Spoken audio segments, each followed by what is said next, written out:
ਸਤਿ ਸ਼੍ਰੀ ਅਕਾਲ ਦੋਸਤੋ, ਤੁਸੀਂ ਵੇਖ ਰਹੇ ਹੋ ਇੰਡੋਜ਼ ਟੀਵੀ ਆਸਟ੍ਰੇਲੀਆ ਤੇ ਦਿਨ ਬੁੱਧਵਾਰ ਅੱਜ ਫਿਰ ਹਾਜ਼ਰ ਹਾਂ ਜੀ ਲੈ ਕੇ ਪ੍ਰੋਗਰਾਮ ਸਾਡੇ ਮਸਲੇ ਸਾਡੇ ਹੱਲ।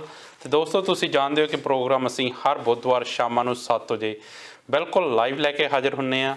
ਇਹ ਪ੍ਰੋਗਰਾਮ ਸਾਡੇ ਫੇਸਬੁੱਕ ਪੇਜ ਤੇ ਸਾਡੇ YouTube ਚੈਨਲ ਤੇ ਬਿਲਕੁਲ ਲਾਈਵ ਚੱਲਦਾ, ਜਿਹਦੇ ਵਿੱਚ ਤੁਸੀਂ ਆਪਣੇ ਕਮੈਂਟਸ ਦੇ ਨਾਲ ਸ਼ਿਰਕਤ ਕਰ ਸਕਦੇ ਹੋ। ਸੋ ਅੱਜ ਵੀ ਆਪਣੀਆਂ ਟਿੱਪਣੀਆਂ ਨਾਲ ਆਪਣੇ ਸਵਾਲਾਂ ਨਾਲ ਪ੍ਰੋਗਰਾਮ 'ਚ ਹਿੱਸਾ ਜ਼ਰੂਰ ਪਾਇਓ। ਪਰ ਉਸ ਤੋਂ ਪਹਿਲਾਂ ਆਓ ਸਵਾਗਤ ਕਰੀਏ ਦਲਜੀਤ ਸਿੰਘ ਹੁਣਾਂ ਦਾ। ਫਿਰ ਕਰਦੇ ਅਗਲੀ ਗੱਲਬਾਤ। ਦਲਜੀਤ ਜੀ ਪਿਆਰ ਭਰੀ ਸਤਿ ਸ਼੍ਰੀ ਅਕਾਲ ਤੇ ਨਿੱਘਾ ਸਵਾਗਤ ਪ੍ਰੋਗਰਾਮ ਜੀ। ਸਤਿ ਸ਼੍ਰੀ ਅਕਾਲ ਜੀ ਦੇਵ ਸਿੱਧੂ ਸਾਹਿਬ, ਤੇ ਸਤਿ ਸ਼੍ਰੀ ਅਕਾਲ ਇੰਡੋਜ਼ ਟੀਵੀ ਦੇਖ ਰਹੇ ਸਾਰੇ ਦਰਸ਼ਕਾਂ ਨੂੰ। ਤੇ ਆਸ ਕਰਦਾ ਤੁਸੀਂ ਖੁਸ਼ ਹੋਵੋਗੇ, ਤੰਦਰੁਸਤ ਹੋਵੋਗੇ। ਕੋਟ ਬੜਾ ਚਿੱਟਾ ਦਲਜੀਤ ਜੀ। ਇਹ ਹਰ ਵਾਰੀ ਹੁੰਦਾ ਨਹੀਂ, ਕਈ ਵਾਰ ਕਾਲਾ ਹੁੰਦਾ। ਚਿੱਟੇ ਤੋਂ ਮਤਲਬ ਸ਼ਾਇਦ ਮੈਂ ਸੋਚਿਆ ਵੀ ਸ਼ਾਇਦ ਕਲੀਨ ਦੀ ਗੱਲ ਤੁਸੀਂ ਕਰਦੇ ਆ ਕਿ ਸਾਫ ਸੁਥਰਾ ਆ ਨਾ। ਚਿੱਟਾ ਆਪਾਂ ਸ਼ਬਦ ਵਰਤਦੇ ਸਾਫ ਸੁਥਰੀ ਚੀਜ਼ ਦੇ ਲਈ। ਚਿੱਟਾ ਇਦਾਂ ਦਾ ਸ਼ਬਦ ਹੈ ਕਿ ਬੜੇ ਸ਼ਬਦਾਂ ਲਈ ਵਰਤਿਆ ਜਾਂਦਾ, ਖਾਸ ਕਰਕੇ ਪੰਜਾਬ 'ਚ ਤਾਂ ਚਿੱਟਾ ਹੋਰ ਵੀ ਕਈ ਚੀਜ਼ਾਂ ਲਈ ਬਦਨਾਮ ਆ। ਦੇਖੋ ਰੰਗ ਜਿਹੜੇ ਆ ਬੜੇ ਸੰਕੇਤ ਹੁੰਦੇ ਆ, ਸੰਕੇਤਕ ਚਿੰਨ੍ਹ ਹੁੰਦੇ ਆ। ਜਿੱਦਾਂ ਕਾਲਾ ਹੈਗਾ ਅੰਧੇਰੇ ਦਾ ਪ੍ਰਤੀਕ ਆ, ਮਾੜਾ ਵੀ ਮੰਨਿਆ ਜਾਂਦਾ। ਚਿੱਟਾ ਵਧੀਆ ਨੂੰ ਮੰਨਿਆ ਜਾਂਦਾ, ਪਰ ਚਿੱਟਾ ਬੜਾ ਮਾੜਾ ਹੋ ਗਿਆ ਜਦੋਂ ਇਹ ਚਿੱਟਾ ਆਇਆ। ਬਿਲਕੁਲ, ਕਿਉਂਕਿ ਚਿੱਟਾ ਪਹਿਲਾਂ ਇਦਾਂ ਦਾ ਕੋਈ ਸੁਣਨ ਨੂੰ ਵੀ ਨਹੀਂ ਆਉਂਦਾ ਸੀ। 10 ਕੁ ਸਾਲ ਤੋਂ ਇਹ ਜ਼ਿਆਦਾ ਨਸ਼ਾ ਜਿਹੜਾ ਆਇਆ, ਤੇ ਇਹ ਚਿੱਟਾ ਇੰਨਾ ਜ਼ਿਆਦਾ ਹੋਇਆ। ਖਾਸ ਤੌਰ ਦੇ ਉੱਤੇ ਅਕਾਲੀ ਗੌਰਮੈਂਟ ਜਿਹੜੀ ਲਾਸਟ 10 ਸਾਲ ਕਰਕੇ ਗਈ ਆ, ਉਹਦੇ ਵਿੱਚ ਤਾਂ ਇੰਨਾ ਜ਼ਿਆਦਾ ਚਿੱਟਾ ਸੀ ਕਿ ਇਲੈਕਸ਼ਨ ਚਿੱਟੇ ਦੇ ਉੱਤੇ ਆਈਆਂ ਤੇ ਚਿੱਟੇ ਕੁੜਤੇ ਪਜਾਮੇ ਵਾਲੇ ਫਿਰ ਲੋਕ ਇੱਕ ਆਏ ਆ। ਤੇ ਹੁਣ ਦੇਖਣ ਵਾਲੀ ਗੱਲ ਆ ਵੀ ਉਹ ਜਿਹੜੇ ਚਿੱਟੇ ਕੁੜਤੇ ਪਜਾਮੇ ਵਾਲੇ ਆ ਅੱਜ ਕੱਲ੍ਹ ਘੁਲ ਰਹੇ ਆ, ਆਪਣੇ ਕੱਪੜੇ ਗੰਦੇ ਕਰ ਰਹੇ। ਕੁੜਤੇ ਪਜਾਮੇ ਤਾਂ ਮੇਰੇ ਖਿਆਲ ਚਿੱਟੇ ਹੀ ਹੁੰਦੇ ਆ। ਇੱਕ ਚਿੱਟਿਆਂ ਵਾਲੇ, ਇੱਕ ਚਿੱਟੇ ਕੁੜਤੇ ਪਜਾਮੇ ਵਾਲੇ ਹਾਰ ਗਏ, ਇੱਕ ਚਿੱਟੇ ਕੁੜਤੇ ਪਜਾਮੇ ਵਾਲੇ ਜਿੱਤ ਗਏ। ਬਦਲਦੀਆਂ ਸਿਰਫ ਦਸਤਾਰਾਂ ਆ, ਪੱਗਾਂ ਦੇ ਰੰਗ ਬਦਲਦੇ ਆ, ਪਰ ਜਿਹੜਾ ਪੰਜਾਬ ਦੇ ਵਿੱਚ ਚਿੱਟਾ ਆ ਉਹ ਉਸੇ ਤਰ੍ਹਾਂ ਹੀ ਆ। ਦੇਖੋ ਇਹ ਜਿਹੜੇ ਚਿੱਟੇ ਕੁੜਤੇ ਪਜਾਮੇ ਵੀ ਆ, ਅਸਲ ਦੇ ਵਿੱਚ ਇਹ ਵੀ ਸੰਕੇਤ ਆ। ਸੰਕੇਤ ਇੱਦਾਂ ਸੀ ਕਿ ਜਦੋਂ ਪਹਿਲਾਂ ਇੱਕ ਸੀਗਾ ਨਾ ਮਿਲਵਰਤਨ ਲਹਿਰ ਆਪਾਂ ਚੱਲੀ, ਸੁਣਿਆ ਹੋਣਾ ਤੁਸਾਂ ਨੇ।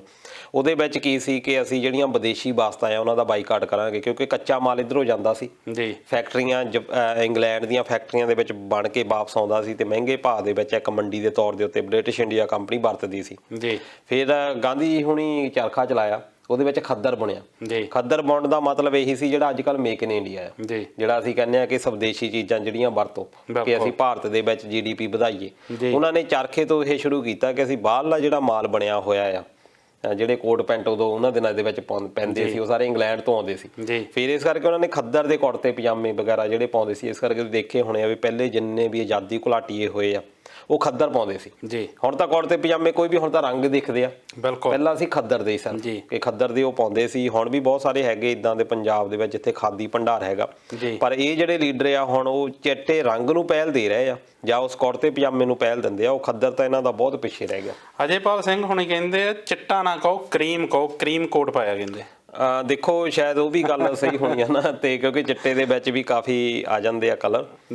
ਤੇ ਧੰਨਵਾਦ ਤੁਹਾਡਾ ਕਿ ਤੁਸੀਂ ਵਧੀਆ ਟਿੱਪਣੀ ਕੀਤੀ ਆ। ਬਿਲਕੁਲ। ਤੇ ਦਲਜੀਤ ਜੀ ਚੱਲੀਏ ਖਬਰਾਂ ਵੱਲ, ਤੇ ਖਬਰਾਂ ਦੀ ਸ਼ੁਰੂਆਤ ਫਿਰ ਉਸੇ ਤਰ੍ਹਾਂ ਕਰੋਨਾ ਤੋਂ ਕਰਨੀ ਚਾਹੂੰਗਾ ਮੈਂ, ਕਿਉਂਕਿ ਬੇਸ਼ੱਕ ਅੰਕੜਿਆਂ ਦੇ ਵਿੱਚ ਭਾਰਤ ਦੇ ਵਿੱਚ ਹਾਲਾਤ ਸੁਧਰ ਰਹੇ ਆ। ਅੰਕੜਿਆਂ 'ਚ ਰੌਲਾ ਪਾਇਆ ਜਾ ਰਿਹਾ ਕਿ ਜਿਹੜੇ ਕੇਸ ਆ ਉਹ ਥੱਲੇ ਆਉਣ ਲੱਗ ਪਏ, ਮੌਤਾਂ ਘਟਣ ਲੱਗ ਪਈਆਂ।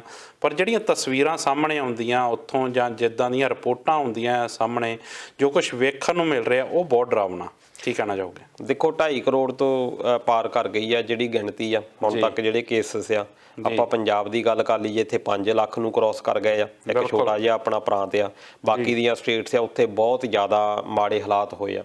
ਜੇ ਤੁਸੀਂ ਅੰਦਾਜ਼ਾ ਲਾਉਣਾ ਆ, ਅੰਦਾਜ਼ਾ ਇਸ ਗੱਲ ਤੋਂ ਲਾਓ ਕਿਉਂਕਿ ਪਹਿਲਾਂ ਇਹ ਕਿਹਾ ਜਾਂਦਾ ਸੀ ਕਿ ਭਾਰਤ ਦੇ ਵਿੱਚ ਜਿਹੜੀ ਡੈਥ ਰੇਟ ਆ ਉਹ ਬਹੁਤ ਘੱਟ ਆ। ਇਹ ਕੋਈ 1 ਪੁਆਇੰਟ ਸਮਥਿੰਗ ਬਣਦੀ ਆ, ਜਾਣੀ 100 ਦੇ ਵਿੱਚੋਂ ਇੱਕ ਬੰਦੇ ਨੂੰ ਹੀ ਇਹ ਕਰੋਨਾ ਜਿਹੜਾ ਆ ਉਹ ਮੌਤ ਦੇ ਮੂੰਹ ਤੇ ਲੈ ਕੇ ਜਾਂਦਾ। ਪਰ ਜਿਸ ਤਰੀਕੇ ਦੇ ਨਾਲ ਸਰਕਾਰਾਂ ਦੀ ਅਣਗਹਿਲੀ ਹੋਈ ਆ ਤੇ ਆਕਸੀਜਨ ਦੀ ਕਮੀ ਦੇ ਨਾਲ, ਉਹ ਤਾਂ ਇੱਕ ਕਤਲੇਆਮ ਹੀ ਇਹਨਾਂ ਨੇ ਕਰ ਦਿੱਤਾ।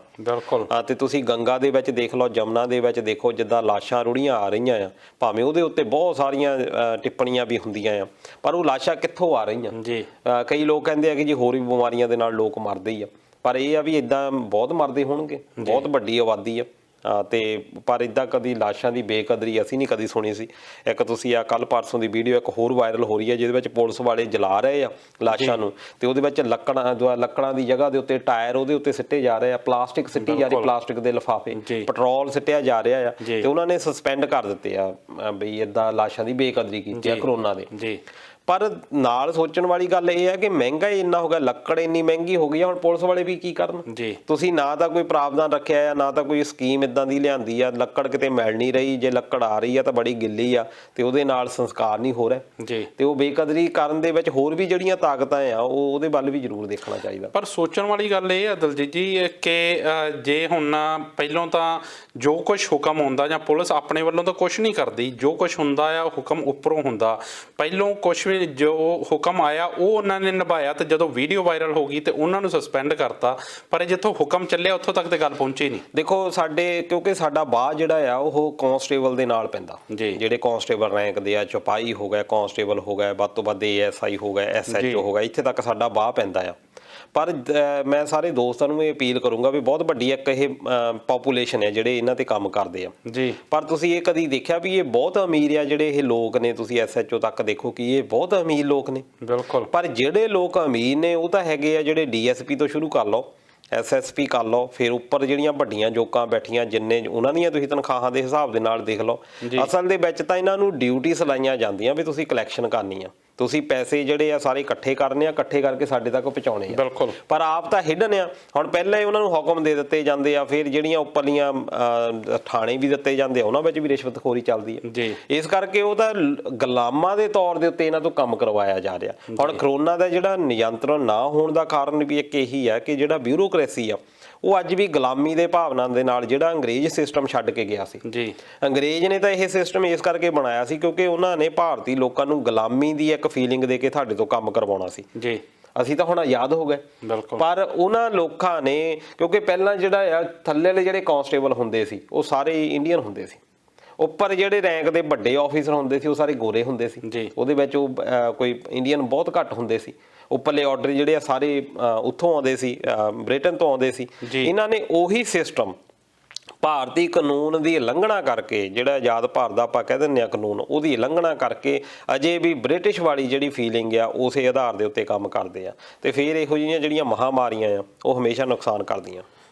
ਪਰ ਤੁਸੀਂ ਦਲਜੀਤ ਜੀ ਕਿਹਾ ਕਿ ਆਪਾਂ ਆਜ਼ਾਦ ਹੋ ਗਏ ਹਾਂ, ਤੁਹਾਨੂੰ ਸੱਚੀ ਲੱਗਦਾ ਕਿ ਆਪਾਂ ਆਜ਼ਾਦ ਹੋ ਗਏ ਹਾਂ? ਮੇਰੇ ਖਿਆਲ ਸਾਡੇ ਦੋਸਤਾਂ ਨੇ ਵੀ ਸਿਰਲੇਖ ਅੱਜ ਦਾ ਪੜ੍ਹ ਲਿਆ ਹੋਣਾ ਕਿ ਭਾਰਤ 'ਚ ਰਹਿਣਾ ਤਾਂ ਮੂੰਹ ਆਪਣਾ ਬੰਦ ਰੱਖੋ। ਇਹ ਸਿਰਲੇਖ ਦਾ ਮਤਲਬ ਮੈਂ ਥੋੜ੍ਹਾ ਜਿਹਾ ਵਿਆਖਿਆ ਇਹਦੀ ਕਰਨੀ ਚਾਹੂੰਗਾ ਕਿਉਂਕਿ ਦਿੱਲੀ ਦੇ ਵਿੱਚ ਪਿਛਲੇ ਦਿਨੀਂ 'ਚ ਇੱਕ ਪੋਸਟਰ ਲੱਗਦੇ ਆ ਜਿਹਦੇ ਤੇ ਲਿਖਿਆ ਜਾਂਦਾ ਮੋਦੀ ਜੀ ਸਾਡੇ ਬੱਚਿਆਂ ਦੀ ਵੈਕਸੀਨ ਤੁਸੀਂ ਬਾਹਰ ਭੇਜਤੀ, ਜਿਸ ਤੋਂ ਬਾਅਦ 25 ਪਰਚੇ ਹੁੰਦੇ ਆ ਤੇ ਉਹਨਾਂ ਨੂੰ ਜਿਹੜੇ ਗਰੀਬ ਆ ਜਿਨ੍ਹਾਂ ਨੇ ਪੋਸਟਰ ਲਾਏ ਉਹਨਾਂ ਨੂੰ ਚੁੱਕ ਕੇ ਅੰਦਰ ਸੁੱਟ ਦਿੱਤਾ ਜਾਂਦਾ। ਜਦੋਂ ਦੀ ਮੈਂ ਸੁਰਤ ਸੰਭਾਲੀ ਆ ਮੈਂ ਆਪਣੇ ਟਾਈਮ ਦੇ ਵਿੱਚ ਇਹ ਸੁਣਦਾ ਆ ਕਿ ਭਾਰਤ ਬਹੁਤ ਵੱਡਾ ਲੋਕਤੰਤਰ ਆ, ਸਾਨੂੰ ਇੱਥੇ ਬੋਲਣ ਦੀ ਆਜ਼ਾਦੀ ਆ, ਫਰੀडम ਟੂ ਸਪੀਚ ਆ। ਪਰ ਮੈਨੂੰ ਤਾਂ ਮੈਂ ਪਿਛਲੇ 2-4 ਸਾਲਾਂ ਤੋਂ ਜਿਸ ਤਰੀਕੇ ਦੇ ਉਦਾਹਰਨਾਂ ਮਿਲ ਰਹੀਆਂ ਮੈਨੂੰ ਤਾਂ ਕਿਤੇ ਜਿਹੜੀ ਆਜ਼ਾਦੀ ਆ ਕਿਤੇ ਦਿਸ ਨਹੀਂ ਰਹੀ। ਆਜ਼ਾਦੀ ਮਿਲੀ 1947 ਦੇ ਵਿੱਚ ਜੀ। ਜੇ ਮੈਂ ਪਹਿਲੇ ਦੇਖਾਂ 10-15 ਸਾਲ ਅਸੀਂ ਆਜ਼ਾਦ ਜ਼ਰੂਰ ਰਹੇ ਹਾਂ ਜੀ। ਉਹਦੇ ਵਿੱਚ ਅਸੀਂ ਬਹੁਤ ਵੱਡੇ ਕੰਮ ਕੀਤੇ ਆ। ਜਵਾਹਰ ਲਾਲ ਨਹਿਰੂ ਵੇਲੇ ਦੇਖੋ ਉਦੋਂ IITs ਬਣੀਆਂ, ਉਸ ਵੇਲੇ ਡੈਮਾਂ ਦਾ ਨਿਰਮਾਣ ਸ਼ੁਰੂ ਹੋਇਆ, ਸੜਕਾਂ ਦਾ ਨਿਰਮਾਣ ਸ਼ੁਰੂ ਹੋਇਆ। ਉਸ ਵੇਲੇ ਜਿਹੜੀਆਂ ਦੇਖੋ ਕਿ ਜਿਹੜੇ ਦੇਸ਼ਾਂ ਦੇ ਨਾਲ ਸੰਬੰਧ ਨਵੇਂ-ਨਵੇਂ ਬਣਾਏ ਗਏ। ਲਾਲ ਬਹਾਦਰ ਸ਼ਾਸਤਰੀ ਦਾ ਕਾਰਜਕਾਲ ਦੇਖੋ ਜਿੱਥੇ ਕਿ ਚਾਈਨਾ ਦੇ ਨਾਲ ਉਹਨੇ ਲੜਾਈ ਵੀ ਲੜੀ ਆ, ਜਦੋਂ ਕਾਲ ਵੀ ਪੈ ਗਿਆ ਉਸ ਵੇਲੇ ਵੀ ਜਿਸ ਤਰੀਕੇ ਦੇ ਨਾਲ ਭਾਰਤੀ ਲੋਕ ਲੜੇ ਆ ਉਹਨਾਂ ਚੀਜ਼ਾਂ ਦੇ ਨਾਲ, ਉਹ ਅੱਜ ਵੀ ਅਸੀਂ ਮਿਸਾਲਾਂ ਦਿੰਦੇ ਆ। ਪਰ ਉਹ ਤੋਂ ਬਾਅਦ ਦਾ ਜਦੋਂ ਅਸੀਂ ਦੇਖਦੇ ਹਾਂ ਉਹ ਤੋਂ ਬਾਅਦ ਦਾ ਪੀਰੀਅਡ ਮੈਨੂੰ ਲੱਗਦਾ ਫੇਰ ਅਸੀਂ ਗੁਲਾਮ ਹੋ ਗਏ ਇਹਨਾਂ ਦੇ। ਅਸੀਂ 10-15 ਸਾਲ ਆਜ਼ਾਦ ਜ਼ਰੂਰ ਹੋਏ ਪਰ ਉਸ ਤੋਂ ਬਾਅਦ 15 ਸਾਲ ਰਹਿਣ ਤੋਂ ਬਾਅਦ ਅਸੀਂ ਫੇਰ ਗੁਲਾਮ ਇਹਨਾਂ ਕਾਲੇ ਲੋਕਾਂ ਦੇ ਹੋ ਗਏ। ਪਹਿਲਾਂ ਗੋਰੇ ਲੋਕਾਂ ਦੇ ਸੀ, ਫੇਰ ਅਸੀਂ ਇਹਨਾਂ ਦੇ ਗੁਲਾਮ ਹੋ ਗਏ। ਹਰ ਸਰਕਾਰ ਇਹੀ ਚਾਹੁੰਦੀ ਆ ਕਿ ਜਦੋਂ ਤਾਂ ਉਹ ਵਿਰੋਧੀ ਧਿਰ ਦੇ ਵਿੱਚ ਹੁੰਦੀ ਆ ਉਹਨੂੰ ਤਾਂ ਸਾਰਾ ਕੁਝ ਲੱਗਦਾ ਵੀ ਭ੍ਰਿਸ਼ਟ ਹੋ ਗਿਆ, ਪਰ ਜਦੋਂ ਉਹ ਵਿਰੋਧੀ ਧਿਰ ਵਾਲੇ ਆ ਕੇ ਰਾਜ ਦੇ ਉੱਤੇ ਬਹਿੰਦੇ ਆ ਉਹ ਵੀ ਉਹੋ ਜਿਹਾ ਹੋ ਜਾਂਦੇ ਆ ਜਿਹੋ ਜਿਹਾ ਪਹਿਲਾਂ ਦੀਆਂ ਸਰਕਾਰਾਂ ਹੁੰਦੀਆਂ ਸੀ। ਹੁਣ ਤੁਸੀਂ ਦੇਖੋਗੇ ਕਾਂਗਰਸ ਜਿਹੜੀ ਕਿ ਭੰਡ ਰਹੀ ਆ, ਰਾਹੁਲ ਗਾਂਧੀ ਨੇ ਵੀ ਇਹ ਪੋਸਟਰ ਟਵੀਟ ਕੀਤੇ ਆ। ਇਹਦੀ ਦਾਦੀ ਨੇ ਕੀ ਕੀਤਾ ਸੀ? ਐਮਰਜੈਂਸੀ ਲਾਈ ਗਈ, ਸਾਰੀਆਂ ਪਹਿਲਾਂ ਕੀ ਕੰਮ ਕੀਤਾ? ਅਖਬਾਰਾਂ ਨੂੰ ਬੰਦ ਕੀਤਾ। ਅਖਬਾਰਾਂ ਦੇ ਉੱਤੇ ਬੰਦਿਸ਼ ਲਾ ਦਿੱਤੀ। ਜਿਹੜਾ ਬੰਦਾ ਬੋਲਣ ਵਾਲਾ ਸੀ ਜੇਲ੍ਹਾਂ ਦੇ ਵਿੱਚ ਸਿੱਟੋ। ਆ ਜਿੰਨੇ ਆਹ ਹੁਣ ਦੇ ਦੇਖ ਲਓ ਕਿ ਜਿਹੜੇ ਲੀਡਰ ਅੱਜ ਭ੍ਰਿਸ਼ਟ ਬਣੇ ਫਿਰਦੇ ਆ ਇਹ ਸਾਰੇ ਵਿਰੋਧ ਕਰਦੇ ਸੀ ਐਮਰਜੈਂਸੀ ਦਾ ਵਿਰੋਧ ਅਕਾਲੀ ਦਲ ਨੇ ਇੰਨੇ ਵੱਡੇ ਲੈਵਲ ਦੇ ਉੱਤੇ ਕੀਤਾ। ਪਹਿਲੀ ਪਾਰਟੀ ਸੀ ਜਿਨ੍ਹਾਂ ਨੇ ਕਿਹਾ ਵੀ ਤੁਸੀਂ ਗਲਤ ਸਿਰ ਧਰ ਦੀ ਬਾਜੀ ਲਾਈ ਇਹਨਾਂ ਨੇ ਇੰਦਰਾ ਗਾਂਧੀ ਦੇ ਖਿਲਾਫ। ਦਲਜੀਤ ਜੀ ਰੌਲਾ ਇਹ ਆ ਨਾ, ਵਿਰੋਧ ਉਦੋਂ ਹੁੰਦਾ ਜਦੋਂ ਅਸੀਂ ਕੁਰਸੀ ਤੇ ਨਹੀਂ, ਅਸੀਂ ਦੂਜੇ ਪਾਸੇ ਬੈਠੇ ਹੁੰਨੇ ਆ। ਜਿਹੜਾ ਕੁਰਸੀ ਤੇ ਬੈਠਾ ਹੁੰਦਾ, ਜਿਹਦੇ ਹੱਥ 'ਚ ਡੰਡਾ ਹੁੰਦਾ, ਉਹ ਤਾਂ ਬਸ ਅੱਖਾਂ ਬੰਦ ਕਰਕੇ ਉਹ ਡੰਡਾ ਵਗਾਉਂਦਾ ਹੀ ਆ, ਤੇ ਉਹ ਗਰੀਬ ਬੰਦਾ ਉਹਦੀ ਮਾਰ ਝੱਲਦਾ ਆ। ਤੇ ਜਿਹੜੀਆਂ ਵਿਰੋਧੀ ਪਾਰਟੀਆਂ ਹੁੰਦੀਆਂ ਉਹਨਾਂ ਨੂੰ ਹਮੇਸ਼ਾ ਜ਼ੁਲਮ ਦਿਸਦੇ, ਜਦੋਂ ਉਹ ਆਪ ਸੱਤਾ 'ਚ ਹੁੰਦੀਆਂ ਆਪ ਵੀ ਉਹ ਕੁਛ ਕਰਦੀਆਂ। ਬਿਲਕੁਲ ਇਹੀ ਤਰੀਕੇ ਤੁਸੀਂ ਦੇਖ ਲਓ ਵੀ ਲਾਲੂ ਪ੍ਰਸ਼ਾਦ ਯਾਦਵ ਵਰਗੇ ਜਿਹੜੇ ਲੋਕ ਨੇ ਉਹ ਜੇਲ੍ਹਾਂ ਦੇ ਵਿੱਚ ਅੱਜ ਵੀ ਜਲ ਰਹੇ ਆ। ਉਹ ਤੋਂ ਵੱਡੇ ਕੇਸਾਂ ਵਾਲੇ ਜਿਹੜੇ ਲੋਕ ਅੱਜ ਵੀ ਬਾਹਰ ਆ। ਇੱਥੇ ਇਹ ਆ ਕਿ ਜਿਹੜਾ ਬੰਦਾ ਆ ਕਿੱਦਾਂ ਸਿਸਟਮ ਨੂੰ ਅਸੀਂ ਯੂਜ਼ ਕਰਨਾ ਆ, ਉਹ ਬਹੁਤ ਵੱਡੀ ਇੱਕ ਗੱਲ ਆ। ਤੁਸੀਂ ਜਿਹੜੀ ਗੱਲ ਕਰਦੇ ਸੀ ਕਿ ਭਾਰਤ ਦੇ ਵਿੱਚ ਰਹਿਣਾ ਇਹ ਬੜਾ ਅੱਜ ਕੱਲ੍ਹ ਔਖਾ ਹੋ ਗਿਆ, ਬੋਲਣਾ ਬਹੁਤ ਔਖਾ, ਈਵਨ ਕਿ ਮੀਡੀਆ ਨੂੰ ਬੜਾ ਔਖਾ ਹੋ ਗਿਆ। ਸਾਡੇ ਵਰਗੇ ਜਿਹੜੇ ਲੋਕ ਇੱਧਰ ਬੈਠੇ ਆ, ਸਾਨੂੰ ਵੀ ਕਈ ਵਾਰੀ ਡਰ ਲੱਗਦਾ ਕਿ ਅਸੀਂ ਉੱਧਰ ਜਾਵਾਂਗੇ ਸਾਨੂੰ ਤੰਗ ਪਰੇਸ਼ਾਨ ਕਰਨਗੇ। ਇਹ ਸਾਨੂੰ ਲੋਕੀ ਸੁਜੈਸਟ ਵੀ ਕਰਦੇ ਆ, ਪਰਿਵਾਰਾਂ ਦੇ ਵਿੱਚ ਵੀ ਇਹ ਗੱਲਾਂ ਹੁੰਦੀਆਂ ਆ ਕਿ ਤੁਸੀਂ ਸਰਕਾਰਾਂ ਦੇ ਵਿਰੋਧ 'ਚ ਨਾ ਬੋਲੋ। ਪਰ ਉਹਦੇ ਵਿੱਚ ਇਹ ਹੈ ਕਿ ਅਸੀਂ ਇਹੀ ਗੱਲ ਘਰਾਂ ਦੇ ਵਿੱਚ ਵੀ ਗੱਲ ਕਰਦੇ ਆ ਕਿ ਅਸੀਂ ਤਾਂ ਮੀਡੀਏਟਰ ਆ, ਅਸੀਂ ਲੋਕਾਂ ਦੀ ਆਵਾਜ਼ ਸਰਕਾਰ ਤੱਕ ਪਹੁੰਚਾਉਂਦੇ ਆ। ਲੋਕਾਂ ਦੀ ਜਿਹੜੀ ਆਵਾਜ਼ ਆ, ਜਿਹੜੇ ਅੱਜ ਸਰਕਾਰਾਂ ਦੇ ਹਕੂਮਤਾਂ ਦੇ ਕੰਨ ਬੋਲੇ ਹੋ ਗਏ ਆ, ਸੁਣਦੇ ਹੀ ਨਹੀਂ ਕੁਛ, ਗੂੰਗੇ ਹੋ ਗਏ ਆ, ਕਿਸੇ ਗੱਲ ਦੇ ਉੱਤੇ ਬੋਲਦੇ ਨਹੀਂ। ਅਸੀਂ ਆਪਣੇ ਪ੍ਰਚਾਰ ਦੇ ਮੀਡੀਅਮ ਦੇ ਰਾਹੀਂ ਅਸੀਂ ਲੋਕਾਂ ਤੱਕ ਗੱਲ ਉਹ ਪਹੁੰਚਾਉਂਦੇ ਆ। ਬਹੁਤ ਸਾਰੇ ਲੋਕ ਮੀਡੀਆ ਦੇ ਵਿੱਚ ਜੁੜੇ ਹੋਏ ਆ ਤੇ ਉਹ ਤੰਗਦਿਲੀਆਂ ਦੇ ਵਿੱਚੋਂ ਵੀ ਲੰਘ ਰਹੇ ਆ। ਬਹੁਤ ਲੋਕ ਜਿਹੜੇ ਉਹਨਾਂ ਦੇ ਉੱਤੇ ਜ਼ੁਲਮ ਵੀ ਕਰ ਰਹੇ, ਉਹਨਾਂ ਉੱਤੇ ਨਜਾਇਜ਼ ਪਰਚੇ ਵੀ ਪਾਏ ਜਾਂਦੇ। ਇਹੋ ਜਿਹੀ ਜਿਹੜੀ ਹੁਣ ਤੁਸੀਂ ਚੀਜ਼ ਦੇਖ ਲਓ ਕਿ 25 ਲੋਕਾਂ ਦੇ ਉੱਤੇ ਜਿਹੜੇ ਤੁਸੀਂ ਦੱਸਿਆ ਹੋਵੇ ਪਰਚੇ ਹੋਏ ਆ। ਨਵੀਂ ਦਿੱਲੀ ਦੇ ਵਿੱਚ ਇਹ ਪੋਸਟਰ ਲਾ ਦਿੱਤੇ ਵੀ ਮੋਦੀ ਜੀ ਵੀ ਜਿਹੜੀ ਸਾਡੀ ਬੱਚਿਆਂ ਲਈ ਵੈਕਸੀਨ ਆਈ ਸੀ ਜਾਂ ਬਣੀ ਸੀ ਉਹ ਤਾਂ ਤੁਸੀਂ ਵਿਦੇਸ਼ਾਂ ਨੂੰ ਭੇਜ ਦਿੱਤੀ।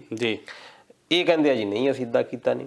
ਸਤੰਬਰ 2020 ਦੇ ਵਿੱਚ ਯੂਨਾਈਟਿਡ ਨੇਸ਼ਨ ਦੀ ਅਸੈਂਬਲੀ ਦੇ ਵਿੱਚ ਆਨਲਾਈਨ ਇਹ ਬੋਲੇ ਆ ਉੱਥੇ ਨਰਿੰਦਰ ਮੋਦੀ। ਇਹਨਾਂ ਨੇ ਕਿਹਾ ਜੀ ਅਸੀਂ ਤਾਂ ਬਹੁਤ ਮਹਾਨ ਦੇਸ਼ ਆ, ਅਸੀਂ ਤਾਂ ਹੈਲਪ ਇੰਨੀ ਜ਼ਿਆਦਾ ਕੀਤੀ ਆ, ਅਸੀਂ 150 ਦੇਸ਼ਾਂ ਨੂੰ ਮਦਦ ਦਿੱਤੀ ਆ ਵੈਕਸੀਨ ਦੇ ਤੌਰ ਦੇ ਉੱਤੇ। ਇਹ ਸਤੰਬਰ ਦਾ ਬਿਆਨ ਆ। ਉਸ ਤੋਂ ਬਾਅਦ ਫਿਰ ਤੁਸੀਂ ਹੁਣ ਤੱਕ ਜਿਹੜੀ ਇਹਨਾਂ ਨੇ 50 ਦੇ ਕਰੀਬ ਦੇਸ਼ਾਂ ਨੂੰ 6 ਕਰੋੜ ਦੇ ਕਰੀਬ ਡੋਜ਼ ਭੇਜੀ ਆ। ਜਦ ਕਿ ਭਾਰਤ ਦੇ ਹਾਲਾਤ ਇੰਨੇ ਜ਼ਿਆਦਾ ਖਰਾਬ ਹੋ ਚੁੱਕੇ ਆ, ਅਜੇ ਤੱਕ ਸਿਰਫ 3% ਜਿਹੜੀ ਸਾਡੀ ਆਬਾਦੀ ਆ ਉਹਨੂੰ ਵੈਕਸੀਨ ਹੋਈ ਆ। ਜਿਨ੍ਹਾਂ ਨੂੰ ਇੱਕ ਵੈਕਸੀਨ ਲੱਗ ਵੀ ਚੁੱਕੀ ਆ, ਦੂਜੀ ਲੱਗਣ ਦੇ ਲਈ ਸਾਡੇ ਕੋਲ ਹੈ ਹੀ ਨਹੀਂ ਖੁਰਾਕ। ਸਾਡੀਆਂ ਜਿਹੜੀਆਂ ਉੱਥੇ ਸੀਰਮ ਵਰਗੇ ਇੰਸਟੀਚਿਊਟ ਹੈਗੇ ਆ, ਪਹਿਲਾਂ ਬਣ ਵੀ ਰਹੀਆਂ ਆ, ਪਰ ਉਹ ਜਿਹੜੀ ਦਵਾਈ ਆ ਪਹਿਲਾਂ ਹੀ ਅਸੀਂ ਇੰਨੇ ਜ਼ਿਆਦਾ ਬਾਹਰਲੀਆਂ ਕੰਪਨੀਆਂ ਦੇ ਨਾਲ, ਬਾਹਰਲੇ ਦੇਸ਼ਾਂ ਦੇ ਨਾਲ ਸਾਡੇ ਸਮਝੌਤੇ ਹੋ ਚੁੱਕੇ ਆ ਕਿ ਅਸੀਂ ਉਹਨਾਂ ਨੂੰ ਪਹਿਲਾਂ ਪ੍ਰੋਵਾਈਡ ਕਰਨੇ ਆ। ਹੁਣ ਜਿਹੜੀ ਸਾਡੀ ਆਬਾਦੀ ਆ ਉਹ ਇਸ ਗੱਲ ਦੇ ਨਾਲ ਰੁਲ ਰਹੀ ਆ। ਜਦ ਕਿ ਅਮਰੀਕਾ ਵਰਗੇ ਉਦੋਂ ਡੋਨਲਡ ਟਰੰਪ ਹੁੰਦਾ, ਉਹਨੇ ਦਬਕਾ ਮਾਰ ਦਿੱਤਾ ਸੀ ਕਿ ਮਲੇਰੀਆ ਦੀ ਦਵਾਈ, ਉਦੋਂ ਪਹਿਲਾਂ ਅਫਵਾਹ ਉੜੀ ਸੀ ਕਿ ਮਲੇਰੀਆ ਦੀ ਦਵਾਈ ਦੇ ਨਾਲ ਇਹ ਠੀਕ ਹੋ ਜਾਂਦਾ ਕਰੋਨਾ। ਦਲਜੀਤ ਜੀ ਡੋਨਲਡ ਟਰੰਪ ਹੋਣਾ ਨੇ ਦਬਕਾ ਤਾਂ ਮਾਰਿਆ ਕਿਉਂਕਿ ਉਹਨਾਂ ਕੋਲ ਉਹ ਨਹੀਂ ਹੈਗਾ ਜੋ ਸਾਡੇ ਕੋਲ ਹੈਗਾ। ਡੋਨਲਡ ਟਰੰਪ ਹੋਣਾ ਕੋਲ ਗਊ ਮੂਤਰ ਨਹੀਂ ਹੈਗਾ। ਤੇ ਸਾਡੇ ਪ੍ਰਗਿਆ ਠਾਕੁਰ ਹੋਣੀ ਜਿਹੜੇ ਸਾਡੇ MP ਆ, ਜਿਹੜੇ ਉੱਥੋਂ ਮੌਜੂਦਾ ਸਰਕਾਰ 'ਚ MP ਆ, ਉਹ ਕਹਿੰਦੇ ਕਿ ਗਊ ਮੂਤਰ ਪੀਓ ਤਾਂ ਤੁਹਾਨੂੰ ਕਰੋਨਾ ਕਦੇ ਨਹੀਂ ਹੋ ਸਕਦਾ। ਇੱਕ ਸਰਕਾਰ ਦੇ ਹੋਰ ਜਿਹੜੇ ਮੰਤਰੀ ਆ ਉਹ ਕਹਿੰਦੇ ਆ, ਜਿਹੜੇ ਸਾਬਕਾ ਮੰਤਰੀ ਆ ਉਹ ਕਹਿੰਦੇ ਆ ਕਿ ਜਿਹੜਾ ਇਹ ਕਰੋਨਾ ਆ ਉਹ ਵੀ ਇੱਕ ਪ੍ਰਾਣੀ, ਉਹਨੂੰ ਜੀਣ ਦਾ ਹੱਕ ਆ। ਤਾਂ ਜਿੱਥੇ ਐਡੇ ਮਹਾਨ ਦੇਸ਼ 'ਚ ਐਡੇ ਮਹਾਨ ਸਾਡੀ ਗਵਰਨੈਂਸ ਬੈਠੀ ਹੋਵੇ, ਉੱਥੇ ਮੈਨੂੰ ਲੱਗਦਾ ਵੈਕਸੀਨ ਦੀ ਲੋੜ ਨਹੀਂ ਪੈਂਦੀ। ਫਿਰ ਜੀਣ ਦਾ ਹੱਕ ਹੈ ਤਾਂ ਫਿਰ ਬੰਦੇ ਤੁਸੀਂ ਦੇਣੇ ਸ਼ੁਰੂ ਕਰ ਦਿਓ। ਇੱਕ ਚਿੜੀਆ ਘਰ ਵਾਂਗੂ ਉੱਥੇ ਬਾੜ ਦਿਆ ਕਰੋ ਵੀ ਇਹਨੂੰ ਵੀ ਜਿਹੜਾ ਜੀਣ ਦਾ ਜ਼ਰੂਰ ਅਧਿਕਾਰ ਦਿੱਤਾ ਜਾਵੇ। ਕਿਉਂਕਿ ਵਾਇਰਸ ਆ, ਦੇਖੋ ਟੈਕਨੀਕਲੀ ਜੇ ਆਪਾਂ ਸਾਇੰਟੀਫਿਕਲੀ ਦੇਖੀਏ, ਇਹਨੂੰ ਕੁਛ ਨਾ ਕੁਛ ਚੀਜ਼ ਚਾਹੀਦਾ, ਇਹਨੂੰ ਮੀਡੀਅਮ ਚਾਹੀਦਾ ਹੁੰਦਾ।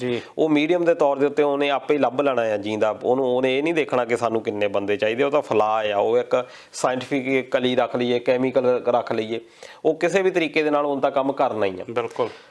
ਪਰ ਜਿੱਦਾਂ ਦਾ ਤੁਸੀਂ ਦੱਸਿਆ ਵੀ ਇਹ ਗਊ ਮੂਤਰ ਦੇ ਨਾਲ ਅੱਜ ਕੱਲ੍ਹ ਤਾਂ ਹੁਣ ਇਹਨੇ ਗੋਹਾ ਵੀ ਯੂਜ਼ ਕਰਨਾ ਸ਼ੁਰੂ ਕਰ ਦਿੱਤਾ ਆ। ਪਿਛਲੇ ਦਿਨਾਂ ਤੱਕ 5 ਮੰਤਰੀ ਹੁਣ ਤੱਕ ਮਰ ਚੁੱਕੇ ਆ ਕਰੋਨਾ ਦੇ ਨਾਲ ਹੀ ਯੂਪੀ ਦੇ, ਜਿੱਥੇ ਦਾ ਯੋਗੀ ਆਦਿੱਤਿਆਨਾਥ ਕਦੀ ਉਹ ਮਾਸਕ ਲਾਉਂਦਾ ਮੂਰਤੀਆਂ ਦੇ ਉੱਤੇ ਜਾ ਕੇ ਕਿ ਇਹਦੇ ਨਾਲ ਜਿਹੜਾ ਅਸੀਂ ਰੋਕਿਆ ਆ ਇੱਦਾਂ ਦੀ, ਕਿਉਂਕਿ ਪਹਿਲਾਂ ਇੰਨਾ ਪ੍ਰਭਾਵ ਨਹੀਂ, ਪਹਿਲੀ ਲਹਿਰ ਦੇ ਵਿੱਚ ਵਧੀਆ ਤਰੀਕੇ ਦੇ ਨਾਲ ਇਹਨਾਂ ਡੀਲ ਕਰ ਲਿਆ।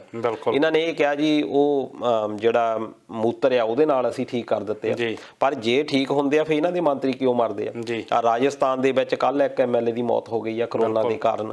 ਹੋਰ ਬਹੁਤ ਸਾਰੇ ਇਹਨਾਂ ਦੇ ਮੰਤਰੀ ਜਿਹੜੇ ਆ ਉਹ ਕਰੋਨਾ ਦੇ ਨਾਲ ਪੀੜਤ ਹੋ ਚੁੱਕੇ ਆ। ਈਵਨ ਕਿ ਅਮਿਤ ਸ਼ਾਹ ਆ ਉਹ ਵੀ ਸਫਰ ਕਰ ਰਿਹਾ ਇਸ ਚੀਜ਼ ਦੇ ਨਾਲ।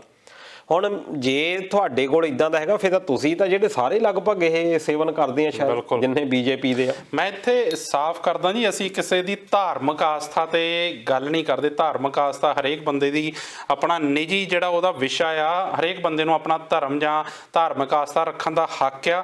ਪਰ ਅਸੀਂ ਇੱਥੇ ਗੱਲ ਕਰ ਰਹੇ ਹਾਂ ਕਿਉਂਕਿ ਜਦੋਂ ਇੱਕ ਮੰਤਰੀ ਜਾਂ MP ਦੇ ਮੂੰਹੋਂ ਕੋਈ ਗੱਲ ਨਿਕਲਦੀ ਆ ਤਾਂ ਉਹ ਮੇਰੇ ਖਿਆਲ ਆਪਣੀ ਉਹਦੀ ਪ੍ਰਾਈਵੇਟ ਨਹੀਂ ਰਹਿੰਦੀ, ਇੱਕ ਦੁਨੀਆ ਲਈ ਇੱਕ ਸੰਦੇਸ਼ ਜਾਂਦਾ ਉਹਦੇ ਚੋਂ।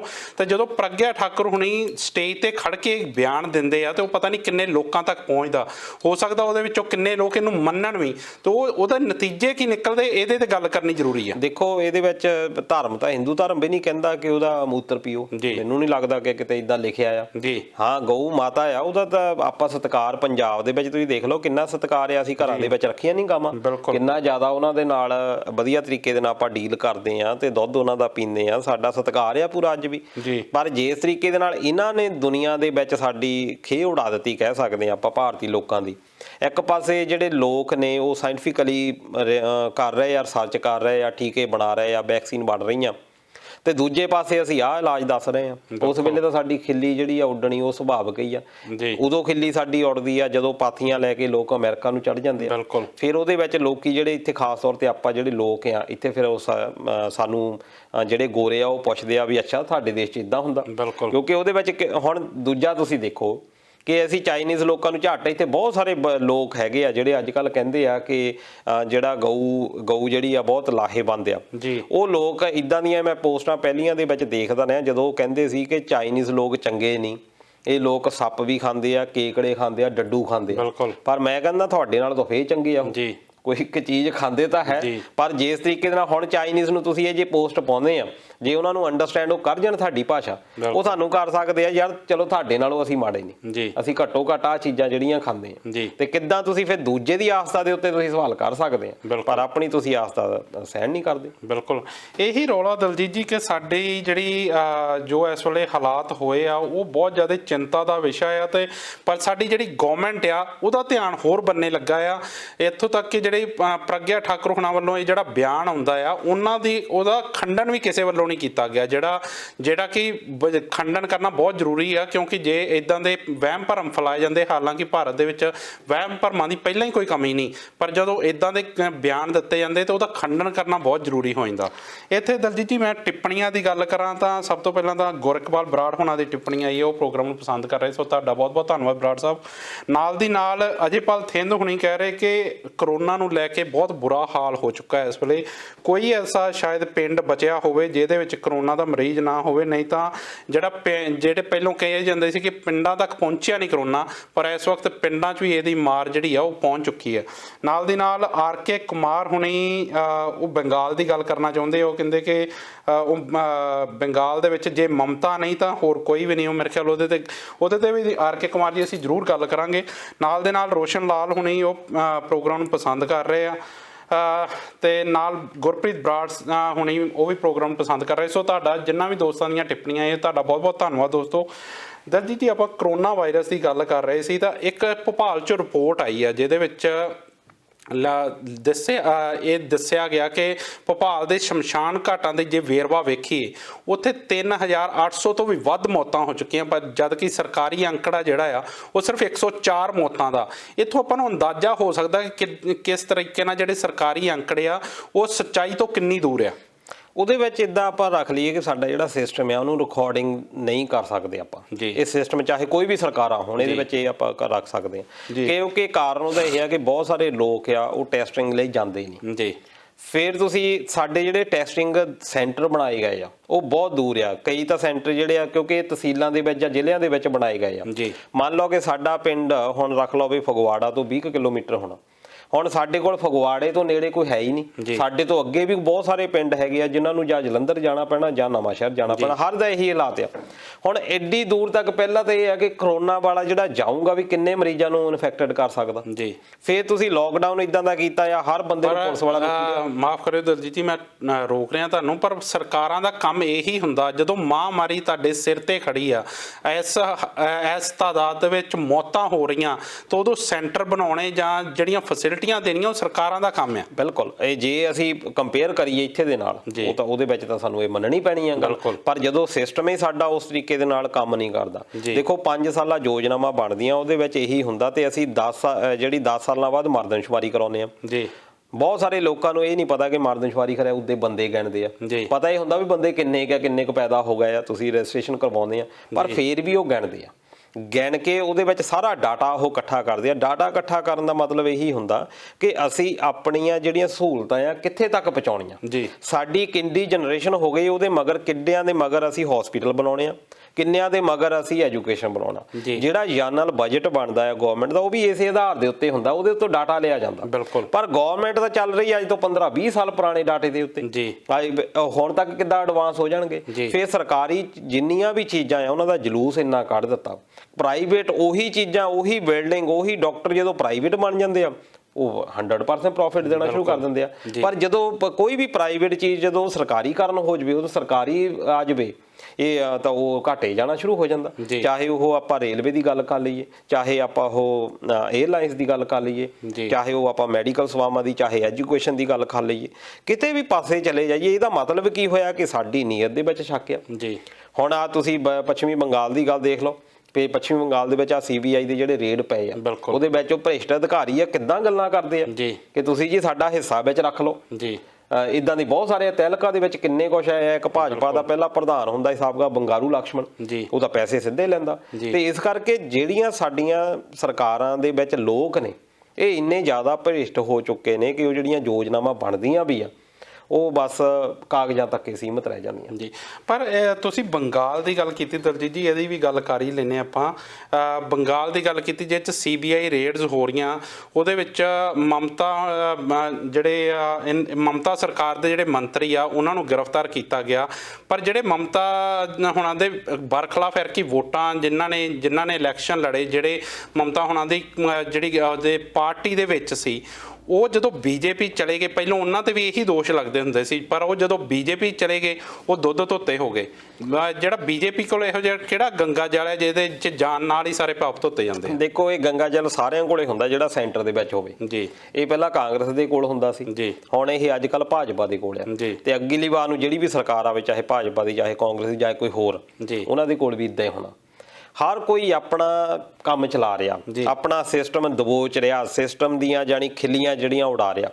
ਹੁਣ CBI ਜਦੋਂ ਇਹ ਹੋਇਆ, ਜਦੋਂ ਇਹ ਸਟਿੰਗ ਆਪਰੇਸ਼ਨ ਹੋਇਆ, ਉਹਦੇ ਵਿੱਚ ਤਾਂ ਸਾਰੇ ਹੀ ਬੰਦੇ ਸੀ ਕਿਉਂਕਿ ਉਸ ਵੇਲੇ ਸਾਰੇ ਤ੍ਰਿਣਮੂਲ ਕਾਂਗਰਸ ਦੇ ਵਿੱਚ ਸੀ। ਇਸ ਵੇਲੇ ਜਿਹੜੀ CBI ਆ ਸਿਰਫ ਉਹਨਾਂ ਨੂੰ ਗ੍ਰਿਫਤਾਰ ਕੀਤਾ ਜਿਹੜਾ TMC ਦੇ ਨਾਲ, ਤ੍ਰਿਣਮੂਲ ਕਾਂਗਰਸ ਦੇ ਨਾਲ ਆ। ਇਹਦੇ ਤੋਂ ਸਿੱਧਾ ਹੀ ਸਾਬਤ ਹੁੰਦਾ ਹੈ ਕਿ ਤੁਸੀਂ ਕੁਝ ਬੰਦਿਆਂ ਨੂੰ ਬਚਾ ਦਿੰਦੇ ਆ, ਤੁਸੀਂ ਕਾਨੂੰਨ ਵੀ ਆਪਣੇ ਬੰਦਿਆਂ ਦੇ ਲਈ ਕੁਝ ਹੋਰ ਰੱਖਿਆ, ਦੂਜੇ ਬੰਦਿਆਂ ਦੇ ਲਈ ਕਾਨੂੰਨ ਕੁਝ ਹੋਰ ਹੁੰਦਾ। ਜਦੋਂ ਤਾਂ ਤੁਹਾਨੂੰ ਲੋੜ ਪੈਂਦੀ ਆ ਉਸ ਵੇਲੇ ਤੁਸੀਂ ਕਾਨੂੰਨ ਦਾ ਪਟਾਰਾ ਮੋਹਰੇ ਕੱਢ ਕੇ ਆ ਦੇਖੋ ਜੀ ਤੁਹਾਡੇ ਲਈ ਅਸੀਂ ਰੱਖਿਆ। ਜਦੋਂ ਤੁਹਾਡੇ ਉਹ ਸਾਥ ਦੇ ਨਾਲ ਆ ਤੁਸੀਂ ਉਹਦੇ ਗੱਲ ਦੇ ਬਾਰੇ ਗੌਲਦੇ ਹੀ ਨਹੀਂ ਕੁਝ। ਹੁਣ ਲਾਲੂ ਪ੍ਰਸ਼ਾਦ ਯਾਦਵ ਦੇ ਮਾਮਲੇ ਵਿੱਚ ਵੀ ਇਦਾਂ ਹੀ ਆ, ਉਹ ਬੰਦਾ ਵਿੱਚ ਸਿੱਟਿਆ ਆ, ਜਿਹੜੇ ਬਾਕੀ ਇੱਕ ਪਾਰਟੀਆਂ ਦੇ ਬੰਦੇ ਸੀ ਉਹ ਇਦਾਂ ਹੀ ਰਹਿ ਗਏ, ਕਈਆਂ ਦੀ ਵਿੱਚ ਡੈਥ ਹੋ ਗਈ, ਇੱਦਾਂ ਬਾਹਰ ਘੁੰਮਦੇ, ਇੰਨਾ ਜ਼ਿਆਦਾ ਲਟਕਾ ਦਿੱਤਾ ਗਿਆ।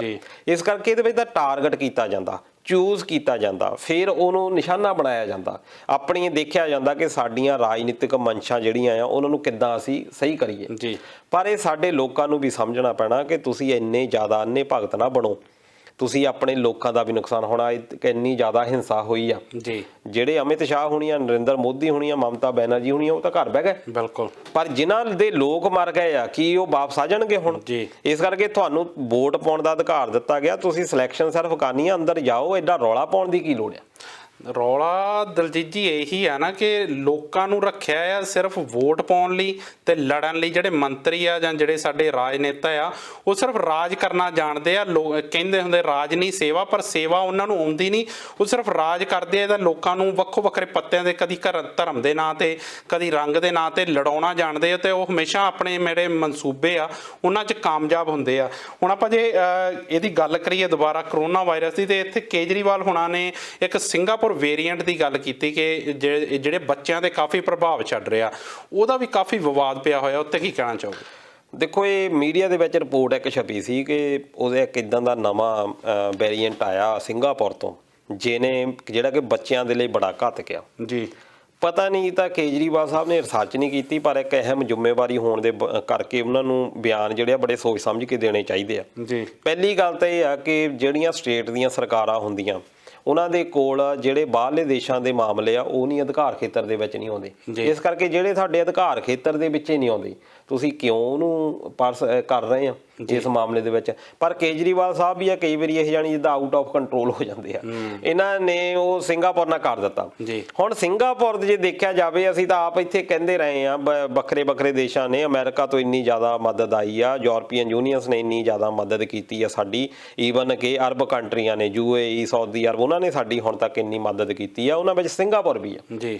ਸਿੰਗਾਪੁਰ ਨੇ ਆਪਣੇ 에ਅਰਕ੍ਰਾਫਟ ਵੀ ਭੇਜੇ ਆ ਤੇ ਆਪਣੇ ਜਿਹੜੇ ਵੈਸੇ ਵੀ ਕਰੋਨਾ ਦੇ ਵਿੱਚ ਜਿੰਨੇ ਵੀ ਉਹਨਾਂ ਦੇ ਲੱਗ ਸਕਦੇ ਸੀ, ਦੇ ਸਕਦੇ ਸੀ, ਉਹਨਾਂ ਨੇ ਸਾਡੀ ਪੂਰੀ ਹੈਲਪ ਕੀਤੀ ਆ।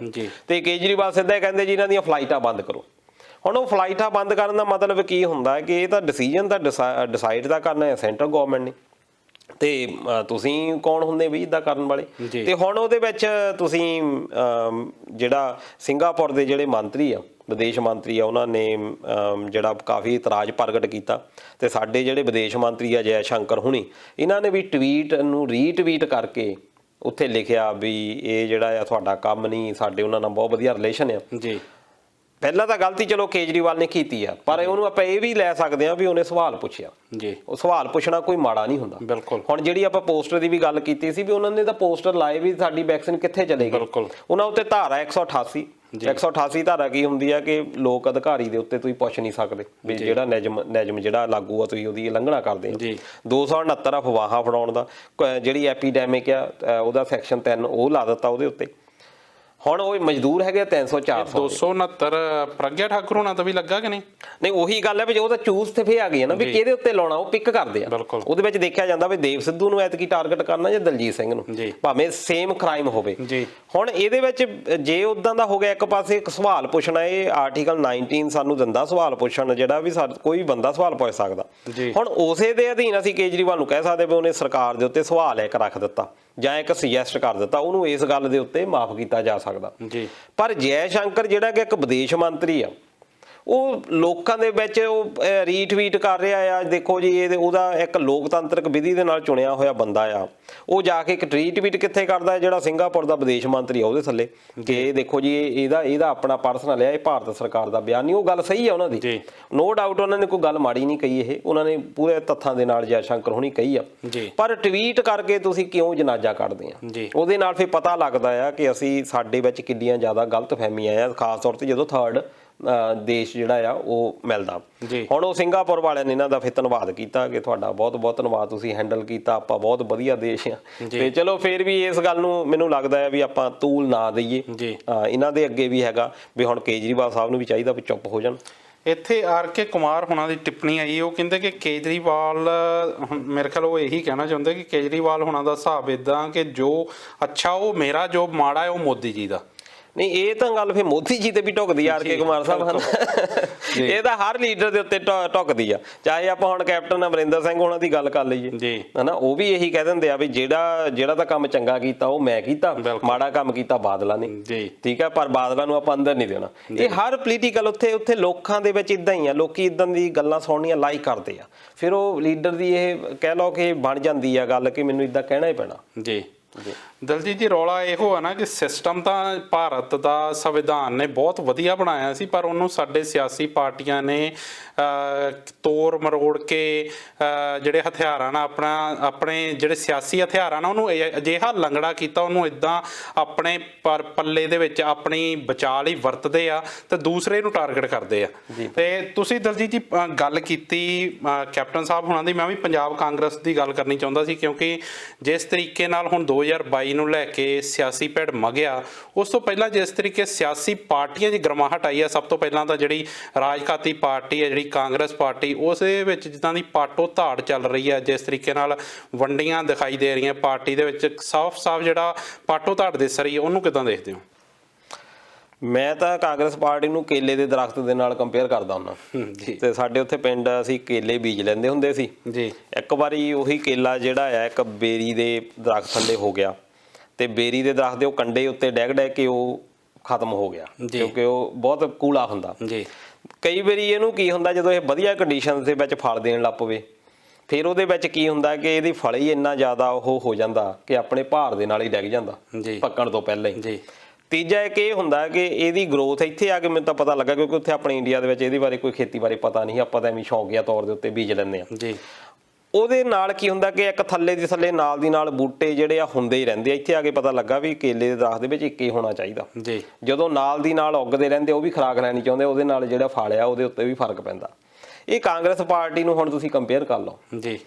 ਜੇ ਤਾਂ ਇਹਨਾਂ ਦਾ ਉੱਥੇ ਉੱਪਰ ਕੰਡਿਆਂ ਵਾਲਾ ਬੰਦਾ ਬਹਿ ਗਿਆ ਫਿਰ ਉਹ ਵੀ ਬਹੁਤ ਖਰਾਬ ਕਰਦਾ। ਚਾਹੇ ਉੱਥੇ ਇੰਦਰਾ ਗਾਂਧੀ ਤੁਸੀਂ ਐਗਜ਼ਾਮਪਲ ਲਾ ਲਓ, ਭਾਵੇਂ ਬਹੁਤ ਵਧੀਆ ਕੰਮ ਕੀਤੇ ਹੋਣਗੇ, ਸੰਜੇ ਗਾਂਧੀ ਇੱਕ ਕੰਡਾ ਬਣ ਕੇ ਗਿਆ ਜੀ, ਸਾਰਾ ਕੁਝ ਇਹ ਕੰਮ ਖਰਾਬ ਕਰ ਗਿਆ। ਫਿਰ ਇਹਦੇ ਵਿੱਚ ਕਈ ਇਹਨਾਂ ਨੇ ਰੋਕ ਨਹੀਂ ਕੀਤੀ, ਇਹਨਾਂ ਨੇ ਉੱਗਣ ਦਿੱਤੇ, ਜਿੰਨੇ ਵੀ ਬੰਦੇ ਉੱਗਣ ਦਿੱਤੇ। ਪਹਿਲਾਂ ਤੋਂ ਤੁਸੀਂ ਹਿਸਾਬ ਲਾ ਲਓ, ਚਾਹੇ ਉਹ ਭੱਠਲ ਦੀ ਗੱਲ ਲਾ ਲਓ, ਹਰਚਰਨ ਸਿੰਘ ਬਰਾੜ ਹੋਣਾ ਦੀ ਗੱਲ ਕਰ ਲਓ, ਬਿਆਨ ਸਿੰਘ ਵੇਲੇ ਕਾਫੀ ਇਹਨਾਂ ਦਾ ਚੱਲਦਾ ਰਿਹਾ। ਉਹ ਤੋਂ ਬਾਅਦ ਵੀ ਤੁਸੀਂ ਦੇਖ ਲਓ ਭੱਠਲ ਨੇ ਕਿੱਦਾਂ ਵਿਰੋਧ ਜ਼ਿਆਦਾ ਕੀਤਾ।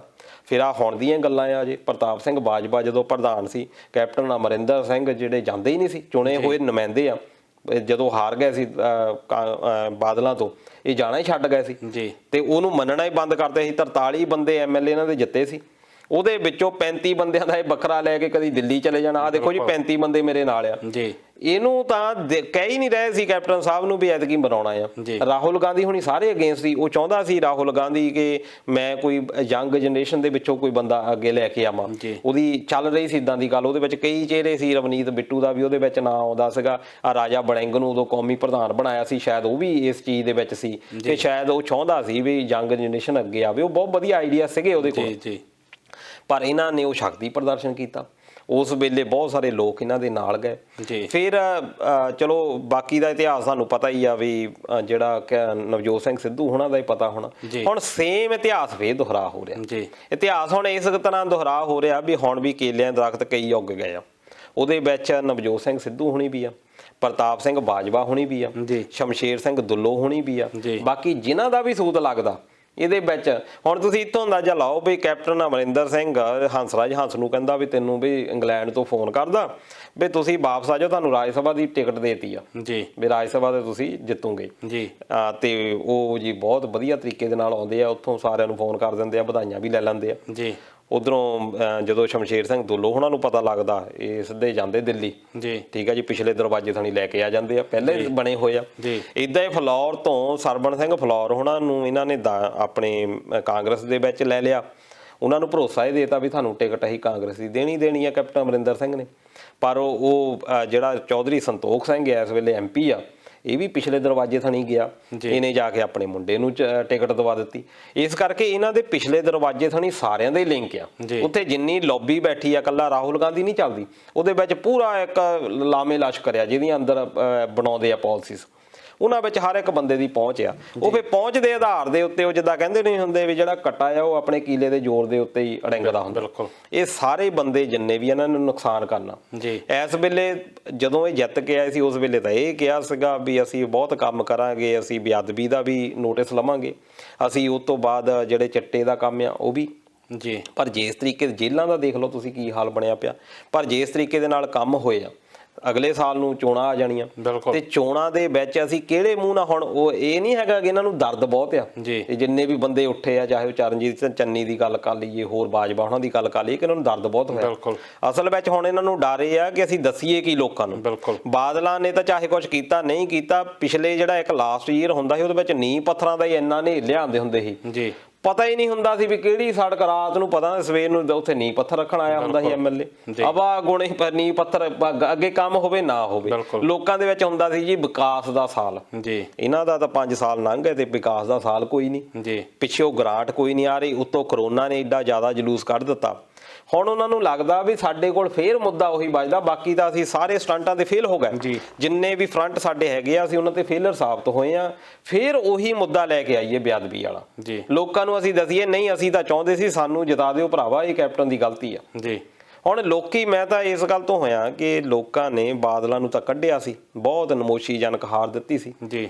ਉਸ ਤੋਂ ਬਾਅਦ ਉਹਨਾਂ ਨੇ ਆਮ ਆਦਮੀ ਪਾਰਟੀ, ਇਹਨਾਂ ਦੇ ਵਿੱਚ ਵੀ ਬੜੀ ਆਕੜ ਆ ਗਈ ਸੀ, ਤੁਸੀਂ ਦੇਖ ਹੀ ਲਿਆ। ਇਹ ਤਾਂ ਉਹ ਕਈ ਵਾਰੀ ਹੁੰਦੇ ਨਹੀਂ, ਖਰਗੋਸ਼ ਵਾਲੀ ਗੱਲ ਇਹਨਾਂ ਦੀ ਹੋ ਗਈ ਸੀ, ਬਹੁਤ ਤੇਜ਼ ਦੌੜ ਲਾਈ, ਬਾਅਦ ਵਿੱਚ ਕਿਹਾ ਸੀ ਤਾਂ ਜਿੱਤੇ ਹੀ ਆ, ਫਿਰ ਰਾਮ ਕਰ ਲਿਆ ਤੇ ਕਛੂ ਕਮਾ ਅੱਗੇ ਨਿਕਲ ਗਿਆ ਜੀ। ਇਹਨਾਂ ਨੂੰ ਕਹਿ ਲਓ ਕਿ ਥਾਲ ਦੇ ਵਿੱਚ ਉਹ ਮਿਲ ਗਈ ਜੀ। ਪਰ ਮੈਨੂੰ ਤਾਂ ਲੋਕਾਂ ਤੇ ਤਰਸ ਆਉਂਦਾ ਵੀ ਲੋਕੀ ਹੁਣ ਕਿੱਧਰ ਜਾਣ ਜੀ, ਕਿੱਥੇ ਕਿਹਨੂੰ ਵੋਟ ਪਾਉਣ। ਜੇ ਹੁਣ ਅਕਾਲੀ ਵੀ ਜਿੱਤ ਜਾਂਦੇ ਆ, ਲੋਕਾਂ ਨੇ ਹੁਣ ਸਾਡੇ ਵਰਗਾ ਨੇ ਕਹਿਣਾ ਦੇਖੋ ਜੀ ਪੰਜਾਬ ਦੇ ਲੋਕਾਂ ਨੂੰ ਅਕਲ ਹੀ ਹੈ ਨਹੀਂ, ਪੰਜਾਬ ਦੇ ਲੋਕਾਂ ਨੇ ਫਿਰ ਉਹਨਾਂ ਨੂੰ ਚੁਣ ਲਿਆ। ਪਰ ਹੁਣ ਸਵਾਲ ਇੱਥੇ ਉੱਠਦਾ ਹੁਣ ਜੀ, ਪੰਜਾਬ ਦੇ ਲੋਕਾਂ ਤੋਂ ਨਹੀਂ, ਮੈਂ ਸਾਰੇ ਜਿੰਨੇ ਵੀ ਬੁੱਧੀਜੀਵੀ ਆ ਜਿਹੜੇ ਸਵਾਲ ਲੋਕਾਂ ਤੱਕ ਸੈੱਟ ਦਿੰਦੇ ਆ ਕਿ ਕਿਹਨੂੰ ਚੁਣੀਏ ਜੀ, ਸਾਨੂੰ ਵੀ ਦੱਸੋ ਕਿਹਨੂੰ ਚੁਣੀਏ, ਕਿਹਨੂੰ ਚੰਗਾ ਕਰੀਏ ਜੀ। ਇੱਕ ਹੋਰ ਚੌਥਾ ਫਰੰਟ ਬਣ ਗਿਆ ਆ ਅਕਾਲੀ ਦਲ ਸੰਯੁਕਤ, ਉਹ ਵੀ ਇੱਕ ਆਪਸ਼ਨ ਹੋ ਗਈ ਹੁਣ ਤਾਂ।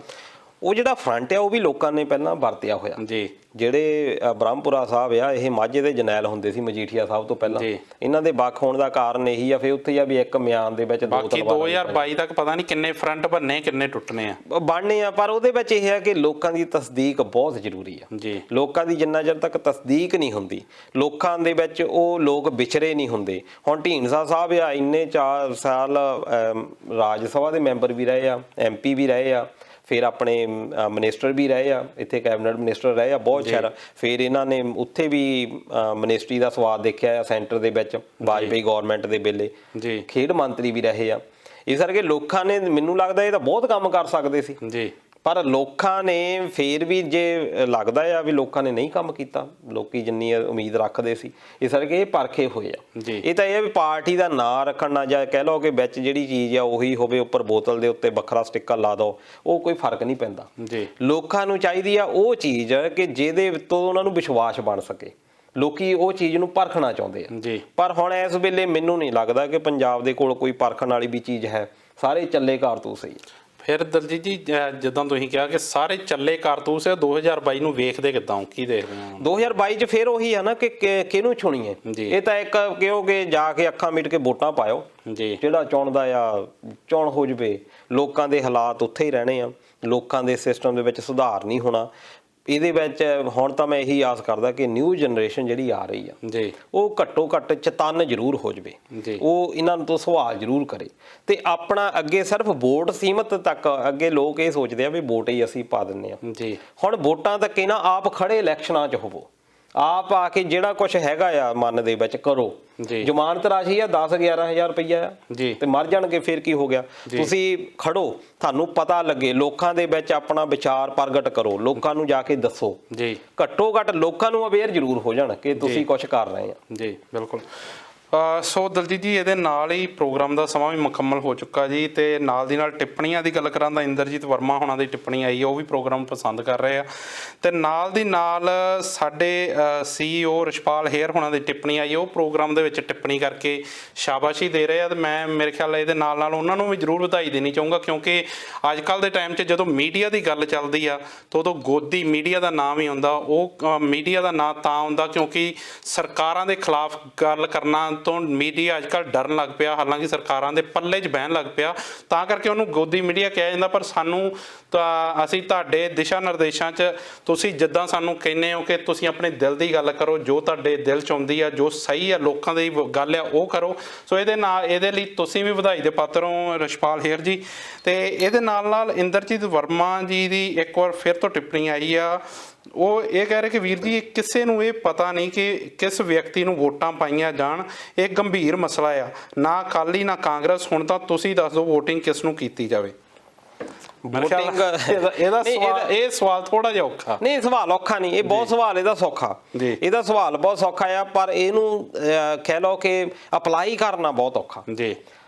ਸੌਖਾ ਜਿਹਾ ਕੰਮ ਆ ਕਿ ਤੁਸੀਂ ਪਾਰਟੀਆਂ ਨਾ ਦੇਖੋ, ਹਰ ਪਾਰਟੀ ਦੇ ਵਿੱਚ ਚੰਗੇ ਬੰਦੇ ਵੀ ਆ, ਹਰ ਪਾਰਟੀ ਦੇ ਵਿੱਚ ਮਾੜੇ ਬੰਦੇ ਵੀ ਆ। ਤੁਸੀਂ ਚੰਗੇ ਲੋਕਾਂ ਦੀ ਪਛਾਣ ਕਰੋ। ਪਹਿਲਾਂ ਤਾਂ ਇਹ ਝੰਡੀਆਂ ਚੱਕਣੀਆਂ ਬੰਦ ਕਰੋ ਕਿ ਮੈਂ ਜੀ ਉਹ ਫਲਾਨੀ ਪਾਰਟੀ ਦਾ ਬੰਦਾ ਆ, ਮੈਂ ਤਾਂ ਮਰ ਜਾਊਂ। ਬਿਲਕੁਲ। ਹੁਣ ਬਹੁਤ ਸਾਰੇ ਦੋਸਤ ਇਦਾਂ ਦੇ ਆ ਮੇਰੇ ਜਿਹੜੇ BJP ਦੀ ਹੱਕ ਦੇ ਵਿੱਚ ਸੀ, ਉਹਨਾਂ ਦੇ ਵਿੱਚੋਂ ਉਹਨਾਂ ਦੇ ਬਹੁਤ ਨੇੜਲੇ ਰਿਸ਼ਤੇਦਾਰਾਂ ਦੀ ਆਕਸੀਜਨ ਦੀ ਕਮੀ ਦੇ ਨਾਲ ਡੈਥ ਹੋਈ ਹੈ ਤੇ ਉਸ ਤੋਂ ਬਾਅਦ ਹੁਣ ਮੈਂ ਕਰਨ ਲਈ ਤਾਂ ਅਫਸੋਸ ਲਈ ਕੀਤਾ, ਪਰ ਇੱਕ ਜ਼ਰੂਰ ਸ਼ਿਕਾਇਤ ਸੀ ਭਾਵੇਂ ਅੰਦਰਲੇ ਮਨ ਤੋਂ ਵੀ ਸਾਡੀ ਗੌਰਮੈਂਟ ਨੇ ਸਹੀ ਕੰਮ ਨਹੀਂ ਕੀਤਾ। ਬਿਲਕੁਲ। ਦੇਖੋ ਕਿੱਡੀਆਂ ਮਨ ਤੇ ਛਾਵਾਂ ਹੋਣਗੀਆਂ, ਇਹ ਕੋਈ ਬੁਰਾਈ ਨਹੀਂ ਹੈਗੀ, ਕਿਸੇ ਨੂੰ ਤੁਸੀਂ ਸਪੋਰਟ ਕਰਦੇ ਆ ਕਰੋ, ਜੀ ਸਦਕੇ ਕਰੋ। ਡੈਮੋਕ੍ਰੇਸੀ ਤੁਹਾਨੂੰ ਅਧਿਕਾਰ ਦਿੰਦੀ ਆ, ਤੁਸੀਂ ਜਿਹਨੂੰ ਵੀ ਵੋਟ ਪਾਉਣੀ ਆ ਪਾਓ, ਤੁਸੀਂ ਪ੍ਰਚਾਰ ਕਰਨਾ ਹੈ ਪ੍ਰਚਾਰ ਕਰੋ, ਪਰ ਚੰਗੀਆਂ ਚੀਜ਼ਾਂ ਦਾ ਕਰੋ, ਅੱਖਾਂ ਖੋਲ ਕੇ ਪਾਓ, ਨਾ ਕਿ ਅੰਧ ਭਗਤ ਹੋ ਕੇ ਪਾਓ। ਬਿਲਕੁਲ। ਪਰ ਸਾਡੀ ਪ੍ਰੋਬਲਮ ਇਹ ਹੈ ਦਲਜੀਤ ਜੀ ਕਿ ਅਸੀਂ ਵੋਟਾਂ ਤੋਂ ਕਿਤੇ ਨਾ ਕਿਤੇ ਅੱਗੇ ਨਿਕਲ ਕੇ ਜਿਹੜੇ ਸਾਡੇ ਨੇਤਾ ਆ ਉਹਨਾਂ ਨੂੰ ਅਸੀਂ ਰੱਬ ਮੰਨਣ ਲੱਗ ਪਏ, ਉਹਨਾਂ ਨੂੰ ਅਸੀਂ ਪੂਜਣ ਲੱਗ ਪਏ ਤੇ ਅੰਧ ਭਗਤੀ 'ਚ ਪੈ ਕੇ ਜਿਹੜੀ ਲੋਕਤੰਤਰ ਲਈ ਜਿਹੜਾ ਬਹੁਤ ਹਾਨੀਕਾਰਕ ਆ। ਦੇਖੋ ਇਹਦੇ ਵਿੱਚ ਇੱਕ ਗੁਰਨਾਮ ਸਿੰਘ ਧੀਰ ਹੋਣਾ ਦਾ ਬਿਅੰਗ ਆ, ਬਹੁਤ ਲਿਖਦੇ ਹੁੰਦੇ ਸੀ ਉਹ ਚਾਚਾ ਚੰਡੀਗੜ੍ਹੀਆ ਜੀ। ਮੈਂ ਉਹ ਆਪਣੀ ਆਵਾਜ਼ ਦੇ ਵਿੱਚ ਰਿਕਾਰਡ ਵੀ ਕੀਤਾ ਆ, YouTube ਤੇ ਸ਼ਾਇਦ ਪਿਆ ਵੀ ਹੋਵੇ। ਚਾਚਾ ਚੰਡੀਗੜ੍ਹੀਆ ਨੇ ਵੋਟ ਪਾਈ। ਬਿਲਕੁਲ। ਉਹਦੇ ਵਿੱਚੋਂ ਇੰਦਰਜੀਤ ਵਰਮਾ ਸਾਹਿਬ ਤੁਹਾਨੂੰ ਸਾਰੇ ਸਵਾਲ ਪਤਾ ਲੱਗ ਜਾਣੇ ਕਿ ਇਹ ਕੈਂਡੀਡੇਟ ਜਿਹੜਾ ਤੁਸੀਂ ਮੇਰੇ ਤੋਂ ਸਵਾਲ ਪੁੱਛ ਰਹੇ ਹੋ ਵੀ ਕਿਹਨੂੰ ਪਾਈਏ, ਉਹ ਚਾਚਾ ਚੰਡੀਗੜ੍ਹੀਆ ਨੇ ਬਹੁਤ ਵਧੀਆ ਜਵਾਬ ਦੇ ਦੇਣਾ। ਉਹ ਕੋਸ਼ਿਸ਼ ਕਰਿਓ ਜੇ YouTube ਦੇ ਉੱਤੇ ਤੁਸੀਂ ਲੱਭ ਪਾਵੋ, ਚਾਚਾ ਚੰਡੀਗੜ੍ਹੀਆ ਨੇ ਵੋਟ ਪਾਈ। ਉਹਦੇ ਵਿੱਚੋਂ ਸਾਰਾ ਇਹ ਸਵਾਲ ਆ ਕਿ ਜਿਸ ਵੇਲੇ ਤੁਸੀਂ ਨੈਤਿਕ ਮੋਰੈਲਿਟੀ ਦੇਖਣ ਲੱਗ ਗਿਆ ਕਿਸੇ ਵੀ ਲੀਡਰ ਦੇ ਵਿੱਚ, ਕਿਸੇ ਵੀ ਕੈਂਡੀਡੇਟ ਦੇ ਵਿੱਚ, ਉਸ ਦਿਨ ਦੇਸ਼ ਤੁਸੀਂ ਕਾਮਯਾਬ ਆ।